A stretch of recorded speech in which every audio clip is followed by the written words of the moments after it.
Today, we'll be talking about fanboys, 7 simple words that help connect sentences smoothly.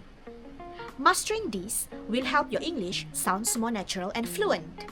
Fanboys are coordinating conjunctions. They join words, phrases, and even full sentences. Let's go through each one with examples.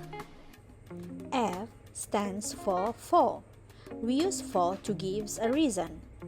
For example, I stayed home for I was feeling sick. For means because, but it sounds more formal. You will mostly see this in writing. A stands for and. We use and to add information. For example, she loves coffee and she drinks it every morning. And simply connects similar ideas. It's the easiest fanboys word. N stands for nor. It is used in negative sentences. For example, he doesn't like tea, nor does he enjoy coffee. Nor is quite tricky. It's used to continue a negative sentence. Do you notice how the verb order changes after nor? Nor does he enjoy instead of he doesn't enjoy. B stands for but. It is used to show contrast. For example, I wanted to go out, but it started raining. But introduce something unexpected or opposite. You use it all the time in daily conversation. O stands for or. We use or to give a choice.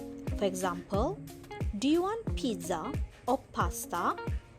Or is simple. It shows options. Pizza or pasta?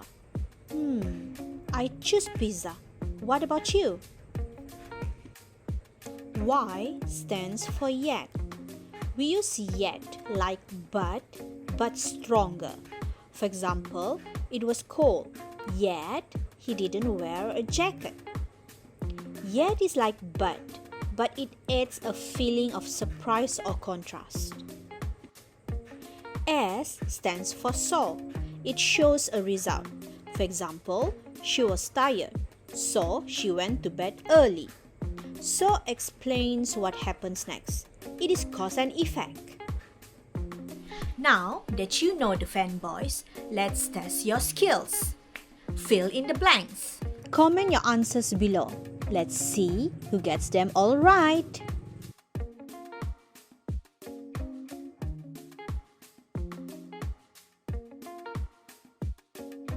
Now, let's do some recap. Fanboys stands for, and, nor, but, or, yet, so.